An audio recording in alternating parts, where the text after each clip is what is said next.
అదే RTV app వార్తల్ని క్షణాల్లో చదివే అవకాశం ఉంటుంది. ఒక న్యూస్ పేపర్, ఒక టెలివిజన్ ఛానల్ మీ చేతుల్లో ఎప్పుడూ ఉంటాయి.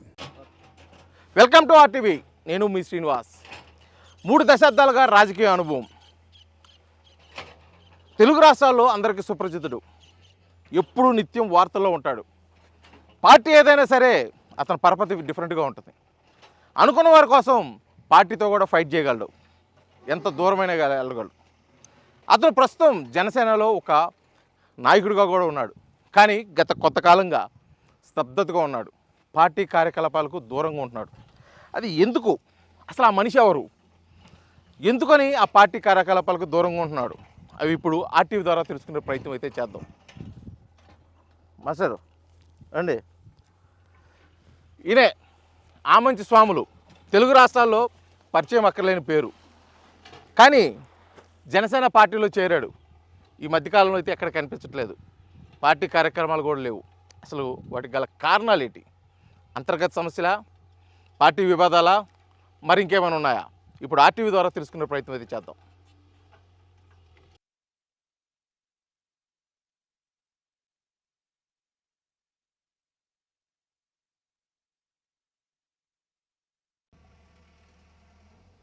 ఆమంచి స్వాములు ఇప్పటి వరకు ఒక రాజకీయ నాయకుడిగా ఆయన మాటలైతే విందాం. ఇటీవల కాలంలో కొంత దూరంగా పార్టీకి ఉంటూ రైతుగా కూడా మారాడు. అసలు రైతుగా మారిన ఆ నాయకుడి మాటలేంటో ఇప్పుడు వారు మాట్లాడి తెలుసుకుందాం. నమస్తే స్వాములు. నమస్తే అండి. ఆమంచి స్వాములు, పార్టీ ఏదైనా, ప్రాంతం ఏదైనా, మీ బ్రాండ్ డిఫరెంటు, మీ ఫాలోయింగ్ డిఫరెంటు. ఏంది అసలు మీరు మీ ఒక నియోజకవర్గానికి ఎమ్మెల్యే అభ్యర్థిగా ఉన్నారు ఒక సమయంలో. ఇప్పుడు ఏంది సడన్గా ఒకసారిగా అవతారం అంతా మారిపోయి రైతుగా అసలు ఏంటి కథ ఏంటి? అంటే అది ఎమ్మెల్యేగా ఉండా, ఎంపీగా ఉండా, మినిస్టర్గా ఉండా ఇప్పుడు ఎవరు పనులు వాళ్ళు చేసుకునే దీనిలో నిమగ్నం అవ్వాల్సిన టైం వచ్చింది. ఎందుకంటే ఇప్పుడు చీరాల నియోజకవర్గంలో ఇన్ఛార్జ్ ఇచ్చినప్పుడు చిన్న పొరపాటు జరిగి దాన్ని రిజైన్ చేసినా మళ్ళీ పవన్ కళ్యాణ్ గారికి లెటర్ ఇచ్చాను నేను. ఈ కారణం వల్ల నేను కొన్ని కారణాల వల్ల ఇలా ఇవ్వాల్సి వచ్చింది. రియల్గా అయితే నేను ఇంకో రకంగా ఏం కాదు, నేను రిజైన్ చేయలేదు పార్టీకి, కేవలం అక్కడ ఉన్న వాతావరణాన్ని బట్టి చేయాల్సి వచ్చిందని మళ్ళీ నన్ను చీరాల సమన్వయకర్తగా ఇది చేయాలని అది పరిశీలన ఉంది ఆల్రెడీ. ఈలోపు మనకి పని చీరాల్లో ఏదైనా చేయాలన్నా సభ్యత్వం చేర్పించాం, లేకపోతే ఏదైనా మంచి కార్యక్రమాల్లో పాల్గొన్నాం, అన్ని రకాల్లో ఉన్నాం. కాకపోతే ఇక్కడ చిన్న చిన్న డిస్టర్బెన్సులు పిల్లలు చేరి వాళ్ళు ఇక్కడ ఎమ్మెల్యే దగ్గరికి వెళ్ళటం, మనలాంటి వాళ్ళని కొంచెం దూరంగా ఏదో వాళ్ళు ఏదో నాయకులు అయినట్టు మనం కాదన్నట్టుగా కొన్ని చిన్న చిన్న లక్షణాలు చేయటం వల్ల అది ఫోకస్ అవ్వకూడదు. ఏదైనా కానీ అధిష్టానానికి తీసుకెళ్ళాం దృష్టికి. వాళ్ళు పిలిచి కరెక్ట్ చేసినప్పుడు మనం ఖచ్చితంగా పాల్గొందాం, యాక్టివ్గా ఉందామనే ఆలోచనతో ఈ చెరువులు వాస్తవంగా అయితే నాకు ఇక్కడ 100 చెరువులు దాదాపు ఉన్నాయి. ఒక 8 సంవత్సరాల నాడు వీటిని నాకు యాక్సిడెంట్ అయిన తర్వాత ఖాళీగా పెట్టడం జరిగింది. అడవి మహారణ్యంలాగా జపాన్ చెట్లు పెరిగిపోయి ఉన్నాయి. ఇవన్నీ కూడా జనవరి నుంచి టైం తీసుకొని వరుసనే ఒక బిట్టు జల్లంగా ఒక బిట్టు చెరువులు వేసుకొని దీని మీద రూపాయి మీద దృష్టి పెడదామనే ఆలోచనతో ఈ పని చేసుకోవడం జరిగింది. పార్టీకి మనం అవసరం అనుకుంటే ఖచ్చితంగా ఏ రోజైనా సరే యాక్టివ్గా ఉండి, అది మనకు పెద్ద లెక్క కూడా కాదు. ఎందుకంటే ఇక్కడ ఇండిపెండెంట్ ఎమ్మెల్యేగా చేపించే పరిస్థితి, లేకపోతే ఏడైనా ఒక రాజకీయాన్ని సృష్టించి లేని రాజకీయాన్ని కూడా మనం చేయగలిగే అంత శక్తి నాకుంది. ఎక్కడైనా సరే ఏ నియోజకవర్గంలో అయినా ఏసీదిగా ఇది ఇన్ఛార్జ్ అంటే ఆడ ఛేదిచ్చి మళ్ళీ నెంబర్ 1 స్థానంలో ఉండే పరిస్థితి నేను చేసుకోగలను అది ఎప్పుడైనా సరే. ఈ మాటలైతే ఆమంచి స్వాములు బయటకు చెబుతున్న మాటలు. కాకపోతే ఆమంచి స్వాములు తీరు అది కాదు. బయటకు ఒక మాట, లోపల ఒక మాట ఉండే ప్రసక్తి కాదు. ఆమంచి స్వాముల్ని కావాలనే పార్టీ అంటే జనసేన పార్టీ దూరంగా పెడుతుంది. అందువల్ల కొద్దిగా అలకపాన్పు మీద ఉండి పార్టీ కార్యకలాపాలకు దూరంగా ఉన్నాడు అనేది ఒట్టిజం కాదంటారా? అలకా గిలక అనేది ఏముండదు. ఎందుకంటే నేను వేటపాలెంలో పార్టీ ఆఫీస్ కట్టడానికి పర్మిషన్ తీసుకొని హరిప్రసాద్ గారు, ఎమ్మెల్సీ గారు హరిప్రసాద్ గారిని అడిగి తీసుకోవటం, శంకుస్థాపన చేయడం జరిగింది. 30 గంట ఆల్రెడీ వర్క్ అయిపోయింది. ఒక వారంలో పోయి హరిప్రసాద్ గారిని, నాదెండ్ల మనోహర్ గారిని సలహా తీసుకొని డేట్ ఫిక్స్ చేసుకొని వచ్చే నెల శ్రావణ మాసంలో పార్టీ ఆఫీస్ ఓపెనింగ్ కూడా పిలవటానికి దాని పని దానికి జరుగుతూనే ఉంది. కాకపోతే ఏంటంటే ఇప్పుడు మనకు అంత అవసరం లేదు పని. మనం ఏదన్నా పార్టీ పైనుంచి ఆదేశిస్తే ఇది ఈ పార్టీని ఈ రకంగా చీరాల్లో తీసుకెళ్ళండి, లేకపోతే జిల్లా లెవెల్లో ఇట్లా తీసుకెళ్ళండి అంటే ఖచ్చితంగా నేను దానికి ఎప్పుడైనా సిద్ధమై నేను చేయడానికి సిద్ధంగానే ఉండా.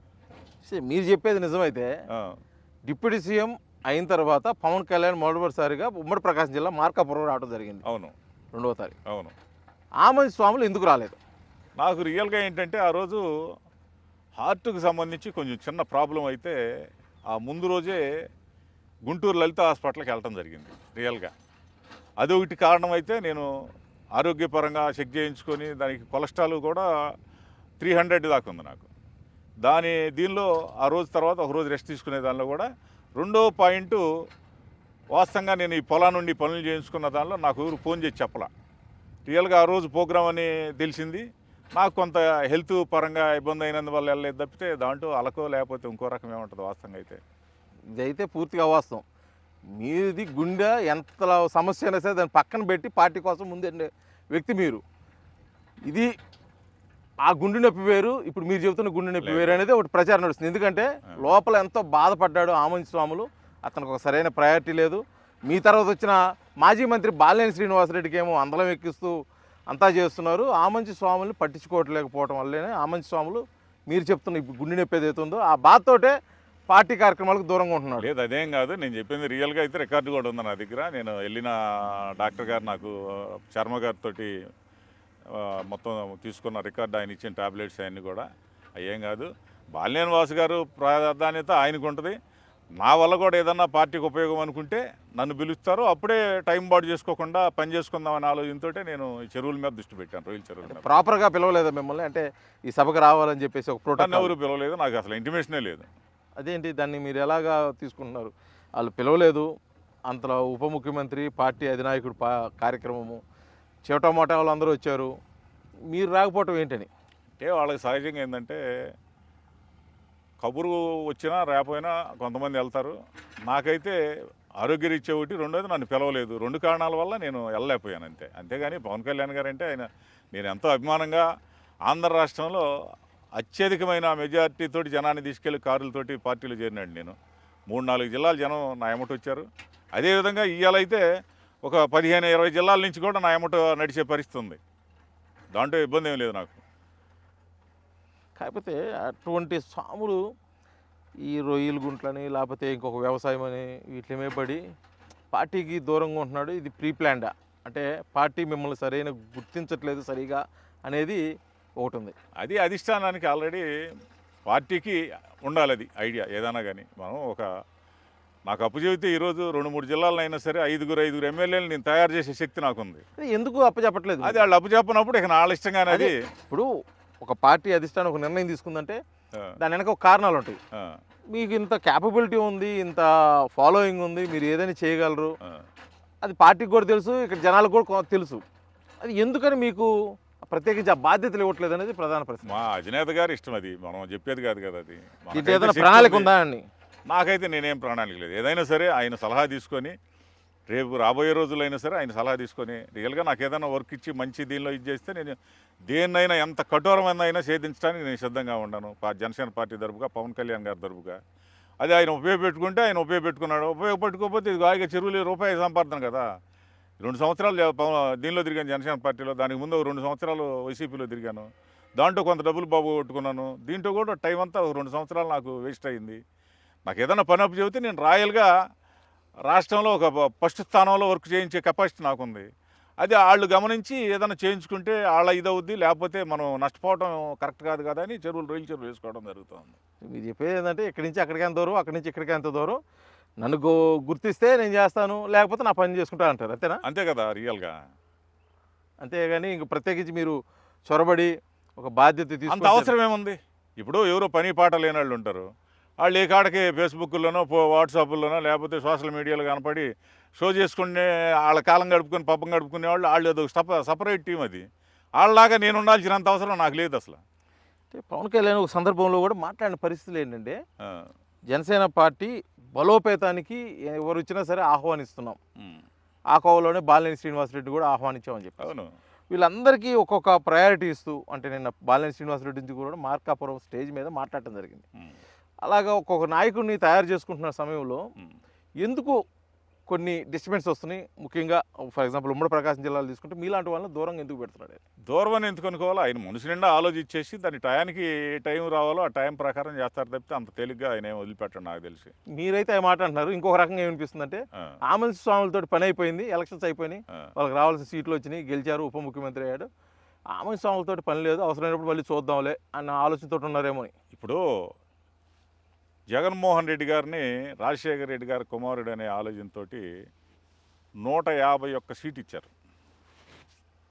తర్వాత కొంతమంది కొన్ని రకాలైన ఒక మంచానికి 4 కోళ్ళు వేసుకొని ఆయన ఒక దీనిగా హ్యాపీగా నావాళ్ళు అనుకొని నమ్మి ఇచ్చేసిన దానిలో ఒక్కొక్క కోడి కొన్ని జిల్లాలను నాశనం చేయడం మొదలుపెట్టింది. అది ఆయన గమనించేటప్పటికే లాస్ట్కి మొన్న ఎన్ని సీట్లు ఇచ్చారు? ఓన్లీ 11 సీట్లు ఇచ్చారు. వీళ్ళకు 164 ఇచ్చింది దేనికి? ఆయన ఏదో లాస్ట్లో ఇబ్బంది పెట్టాడు జనానికి ఇబ్బంది జరిగిందనే దీంతో జనం అంతా కలిసి మళ్ళీ వీళ్ళకి పట్టం కట్టారు. పవన్ కళ్యాణ్ గారు ఉన్నారు, ఒక రియల్ ఫ్యాక్టర్ ఆయన స్టేట్లో, మోదీ గారికి అనుచరుడు, ఆయన అండర్లో ఒక మంచి సుపరిపాలన అందుద్దనే ఆలోచనతో ఆయనకి పట్టం కట్టి ఆయన అండర్లో కూటమికి పట్టం కట్టడం జరిగింది. ఆ కట్టింది దాన్ని జాగ్రత్తగా ప్లాన్ చేసుకొని ఒక హోందాతనంగా జనం ఏదైతే నమ్మకం పెట్టుకున్నారో ఆ నమ్మకాన్ని వమ్ము చేయకుండా పార్టీని ఫస్ట్ స్థానంలో ఆయనే ఉండి ఆయన పార్టీని డెవలప్ చేసుకుంటూ వెళ్తే మళ్ళీ అదే స్థానం ఉంటుంది. ఒకవేళ దానిలో ఏదన్నా జనానికి నచ్చని విధానాలుగా మార్పుగా ఆయన ఒక విధానం అనుకొని జనం వేరే విధంగా అనుకుంటే మళ్ళీ రివర్స్ అవ్వడం అనేది జనంలో ఆంధ్ర రాష్ట్ర జనం ఖచ్చితంగా వీళ్ళు లేకపోతే వీళ్ళు కాకపోతే ఇంకొకళ్ళ వ్యక్తిని చూద్దామనే దీనిలో పవన్ కళ్యాణ్ గారినే దృష్టిలో పెట్టుకొని జరిగిందంతా కూడా. అంటే మీరు చెప్పేది ఏంటి? ఇప్పుడు పవన్ కళ్యాణ్ గారు అందరికి తగ్గట్టు, అంటే ప్రజలకు తగ్గట్టు, వాళ్ళ అభిష్టానికి సరిపడా ఉంటున్నాడా, లేకపోతే అంటే ఆయన ఇష్టం వచ్చినట్టు ఉండడం వల్ల మళ్ళీ గతంలో వైసీపీకి పట్టిన గతే పట్టే అవకాశం ఉందంటే మీరు ఏ విధంగా పరోక్షంగా పార్టీని హెచ్చరిస్తున్నట్టు ఉంది? పార్టీని కాదు, అది జనం కోరుకునేదంతా కూడా 2 ఉదాహరణలు మనం చూసాం ఆల్రెడీ. ఇది 3వ ఉదాహరణ. ఫస్ట్ అనుభవం గల వ్యక్తిగా చంద్రబాబు గారికి పట్టం కట్టారు. తర్వాత దాన్ని ఇచ్చేసే దానిలో కొన్ని ఏమన్నా జనానికి నచ్చని, మనకు నచ్చని కాదు, జనానికి నచ్చనందువల్లే కదా రెండోసారి మళ్ళీ జగన్మోహన్ రెడ్డికి ఇచ్చింది. తర్వాత అది కాకుండా అంత స్థాయిలో తీసుకెళ్ళి ఇచ్చేసి లాస్ట్కి మళ్ళీ గ్రౌండ్లో కూర్చోబెట్టి వీళ్ళని తీసుకొచ్చింది. పవన్ కళ్యాణ్ ఖచ్చితంగా ఒక గొప్ప విజయంతో రాష్ట్రాన్ని ముందుకు తీసుకెళ్తారు. కొత్త అమరావతిని సృష్టించి పోలవరం ఇలాంటివి చాలా ఒక్కొక్క జిల్లాలో ఒక్కొక్క రకమైన సమస్యలు ఉన్నాయి. అన్నిటి మీద దృష్టి పెట్టి ఖచ్చితంగా చేస్తాడు. ఆయన ఖచ్చితంగా దృష్టి పెడతారు, చేస్తారు. చేయలేదనుకో, చేయకపోతే ఖచ్చితంగా మైనస్ అవుద్ది. ఇప్పుడు అది నేను చెప్పేది, ఏదో నేను ఇంకో రకంగా మాట్లాడటం కాదు. పవన్ కళ్యాణ్ మీద అభిమానంతో పార్టీలు చేరిన వ్యక్తిగా ఇప్పుడు జరుగుతున్న పరిణామాలు దృష్టిలో పెట్టుకొని పార్టీ భవిష్యత్తు ఏ విధంగా ఉండిపోతుందంటారు రాబోయే రోజుల్లో? ఇప్పుడు అయ్యింది సంవత్సరమే వాస్తవంగా. అయితే జిల్లా స్థాయిలో కానీ, నియోజకవర్గ స్థాయిలో కానీ, మండల స్థాయిలో కానీ ఆయన దృష్టి పెట్టి చాకులు లాంటి వాళ్ళని తయారు చేసి ఏ పార్టీకి కూడా తీసిపోకుండా పార్టీని డెవలప్ చేస్తాడనేది అయితే నాకు 100% ఉంది. దాంట్లో ఆలోచించాల్సిన పని లేదు, ఖచ్చితంగా చేస్తాడు కూడా ఆయన. కాకపోతే ఇప్పటికే రాష్ట్రంలో ఉన్న అంటే అత్యధికంగా సీట్లు రావటం వల్ల నామినేటెడ్ పోస్టులు, ఎమ్మెల్సీ లాంటివి, ఇంకా కార్పొరేషన్ చైర్మన్స్ కానీ ఇవన్నీ కంప్లీట్ అయిపోయినాయి. కేవలం డైరెక్టర్ పదవులే ఖాళీగా ఉన్నాయి. కానీ మీలాంటి వాళ్ళు, ఇంకా రాయపాటి అరుణాల్ లాంటి వాళ్ళు, లేకపోతే ఇంకొకరు చాలామంది ఖాళీగా ఉన్నారు, ఎటువంటి పదవి లేకోకుండా. ఖాళీగా ఉన్నారంటే వాళ్ళు గుర్తించట్లేదని తీసుకోవచ్చా, లేకపోతే పదవులు ఖాళీ లేదు, వీళ్ళు హార్డ్ కోర్గా పార్టీకి పనిచేస్తారని ఒక నమ్మకంతో పార్టీ ఉందనేది చెప్పాలి మీరు. అంటే ఇది కూటమి కాబట్టి ఒక పవన్ కళ్యాణ్ గారికి సంబంధించిన ఇదే కాదు కదా, అవతలాళ్ళకు కూడా పలానా వ్యక్తిని తీసుకుంటే వీడు మళ్ళీ ఇంకో రకంగా ఉంటుందని ఆలోచనతో తొక్కివేసే విధాన కార్యక్రమాలు కూడా అవతలాళ్ళు చేసేదానికి కూడా వీలుంటుంది. మీ విషయంలో జరుగుతున్నది? ఖచ్చితంగా జరుగుతుందని సీటు లేని కాడి నుంచి ఇప్పటి వరకు కూడా జరుగుతుంది. అదే ఖచ్చితంగా, దాంట్లో ఆలోచనే లేదు. అది దానివల్ల అంతా జనం, ఆంధ్ర రాష్ట్ర ప్రజలంతా కూడా చూస్తూ ఉంటారు. ఒక వ్యక్తి ఒక మంచి ఉన్నతరంగా పార్టీలో చేరి, ఒక అందరికంటే హైలైట్ దీంతో చేరి ఆ వ్యక్తిని ఖాళీకి కూర్చోబెట్టినప్పుడు ఏమనుకుంటారు? కావాలని ఏదో కుట్ర జరుగుతుంది అనుకుంటారు. అది వాస్తవంగా అయితే వాళ్ళ మనసులో లేకపోయినా సరే జనం అనుకునేది అది. దీనిలో భాగంగా తప్పులు ఎవరు చేస్తున్నారో, పొరపాట్లు ఎవరు చేస్తున్నారో తెలియదు. పిడుగుల మట్టికి జన సైనికుల మీదే పడుతున్నాయి. నిన్న కాళహస్తి సంఘటన కానీ, కోవూరు కానీ, పిఠాపురం, ఇలా రాష్ట్రంలో అనేక చాలామంది పార్టీ కోసం కష్టపడిన వాళ్ళు, వాళ్ళ పనులు చేసుకుంటూ మీలాగా ఉండి పార్టీ కోసం ముందుకు వచ్చిన వాళ్ళు వాళ్ళ మీద సస్పెన్షన్ వేట్లు, కేసులు, విచారణలు. ఇదా మాకు ఇచ్చే బహుమతి అని జన సైనికులు అయితే బహారటంగానే బయట ఓపెన్గానే చెప్పుకుంటున్న పరిస్థితి. దానిపై మీరేమంటారు?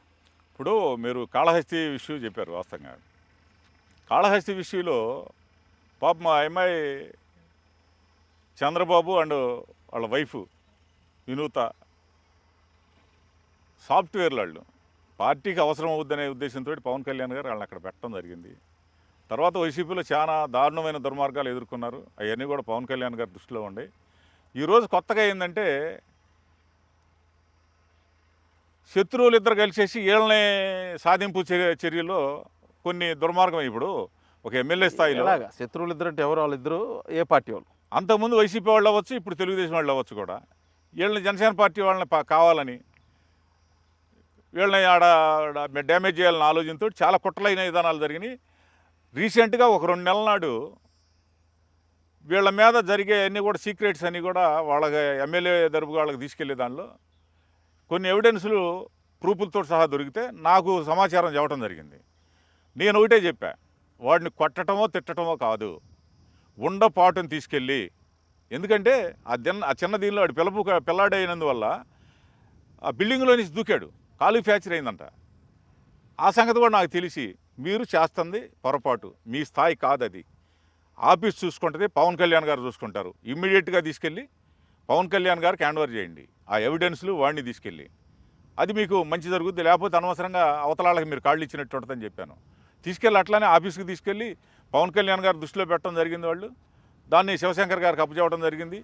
వాళ్ళు ఒక పెద్ద లెటర్ మీద వాళ్ళ చేత సంతకాలు పెట్టుకొని వాళ్ళ పిల్లాడిని అప్పచెప్పమన్నారు. పిల్లాడిని అప్పచెప్పేసి లెటర్ తీసుకొని దాన్ని రియల్గా వాళ్ళు చేతులు కడిగేసుకున్నారు. కడిగేసుకున్న తర్వాత ఈ సినిమాల్లో అల్లు రామలింగయ్య, రావు గోపాలరావు, నూతన ప్రసాద్ చేసే స్టైల్లో అక్కడ చాలా కుట్రలు జరిగినాయి. ఏం జరిగి ఉంటాయి కుట్రలు అంటే? ఈ చేసిందంతా వాళ్ళని నమ్మకం ఏముంది, రేపు చాలా నిజాలు బయటకు వస్తాయి. ఈరోజు వాస్తవంగా సోషల్ మీడియాలో వాళ్ళు కామెంట్స్ చూస్తే వాస్తవంగా అయితే అది ఎవరు అన్నం తినరు, నిద్రపోరు, బతకరు కూడా. అంటే లోకానికి కొన్ని తెలియదాడ ఏం జరుగుతుందో అవన్నీ కూడా లోకానికి తెలిసే విధంగా ఖచ్చితంగా పవన్ కళ్యాణ్ గారు దృష్టి పెడతారు, పెట్టి ఖచ్చితంగా కూడా దాన్ని నిగ్గు తెలిసే పరిస్థితి చేస్తారు. తేల్చనప్పుడు తప్పు ఒప్పు అయినప్పుడు, ఒప్పు తప్పు అయినప్పుడు ఖచ్చితంగా పార్టీకి డ్యామేజ్ జరుగుద్ది, మాలాంటి వాళ్ళకు కూడా డ్యామేజ్ జరుగుద్ది, అంటే ఇంత జనసేన పార్టీకి మొత్తానికి డ్యామేజ్ జరుగుద్ది. అదే ఇంత నష్టం జరుగుతుంది. కార్యకర్తలు, నాయకులు సస్పెన్స్కి గురవుతున్నారు, ఒత్తిడికి గురవుతున్నారు, కేసులు పడించుకుంటున్నారు. పవన్ కళ్యాణ్ ఏం చేస్తున్నాడు? ఆయనకు ఉప ముఖ్యమంత్రి పదవి ఉంటే చాలా కడుపు నిండిందా అనేది ఒకటి ఉంది. అట్టా అదేం కాదు. కానీ ఇప్పుడు ఒక కాపాడుకోవాలి కదా, అంటే క్యాడర్ని కాపాడుకోవాల్సిన బాధ్యత బద్ధ శత్రువులైనటువంటి విధానం ఇది. కూటమిలో తెలుగుదేశానికి కొంతమంది రియల్ ఫ్యాక్టర్స్ వ్యతిరేకంగా ఉండేవాళ్ళు. వాళ్ళందరూ కలిసి పవన్ కళ్యాణ్ గారి కోసం ఆయన దీన్ని అడుగుదాళ్ళ నడవటానికి చట్టంలో నిలబడ్డారు. నిలబడిన దీనిలో కొన్ని వాళ్ళ పాత విధానాల ప్రకారం చేస్తుంటారు. పాత విధానం ప్రకారం చేసినప్పుడు ఖచ్చితంగా పవన్ కళ్యాణ్ గారు కొంత టైం బట్టి చూస్తారు, ఇంకొక టైంలో ఖచ్చితంగా ఆయన ఖండిస్తారు. అన్నీ కూడా ఆయన దృష్టిలో ఉంటాయి. దాంట్లో అసలు ఆలోచించాల్సిన పనే లేదు. అంటే జరగాల్సిన డ్యామేజ్ జరిగిపోతుంది కదా. ఇప్పుడు మనిషి బాగలేనప్పుడు ఏదైనా ఆరోగ్యం హాస్పిటల్లో చూపిస్తే బతుకుతాడు, కానీ చనిపోయిన తర్వాత ఏం చేస్తే ఉపయోగం ఉంది? లేదు ఖచ్చితంగా మీరు చూస్తారు కదా, ఒక 4-3 నెలల్లో చాలా అద్భుతమైన మార్పులు చేస్తారు. సంవత్సర కాలంలో జరిగింది, 4-5 నెలల్లో ఏం సంవత్సరంలో జరిగింది? కొత్త పరిపాలన, పాత విధానం అంతా కూడా సరి చేసుకుంటారు. అదిగాక ఆయన 4-3 శాఖల్లో మినిస్టర్గా ఉండి వాటి మీద దృష్టి పెట్టి, ఇంకా చిన్నపన్న ఈ జనంలో తిరిగేదానికి దృష్టి పెట్టి, ఈ పార్టీ డెవలప్మెంట్ చేసేదానికి దృష్టి పెట్టేదానిలో ఖచ్చితంగా ఆయన స్టైల్లో ఆయన చేస్తాడు. జన సైనికులకు కానీ బయట పబ్లిక్ కానీ జనసేన పార్టీ గురించి తెలియని విషయము, మీరు అనుకుంటున్న విషయం అంటే ఇప్పుడు మీరు ఏదైతే మొత్తం చెప్పారో ఏమై ఉంటుంది? పవన్ కళ్యాణ్ స్టాండ్ రాబోయే రోజుల్లో ఏ విధంగా ఉండబోద్దు అనేది మీరు చెప్తారు. ఆయన ఖచ్చితంగా అద్భుతంగా రాబోయే రోజుల్లో ఏ పార్టీకి కూడా తగ్గకుండా ధీటైన దీనిగా ఆయన క్యాడర్ని జిల్లా స్థాయి, నియోజకవర్గ స్థాయి, మండల స్థాయి నుంచి కూడా మంచి క్యారెక్టర్ గల్లాలను తయారు చేసుకొని పార్టీని డెవలప్ చేస్తాడనేది నా నమ్మకం. 2029కి సింగిల్గా రాబోతాడా ఈ లెక్కన? అంటే ఆయన 1-2 సార్లు చెబుతా ఉన్నారు, ఇంకొక 5 ఏళ్ళైనా 10 ఏళ్ళైనా ఖచ్చితంగా 15 ఏళ్ళైనా సరే కలిసి చేస్తామని.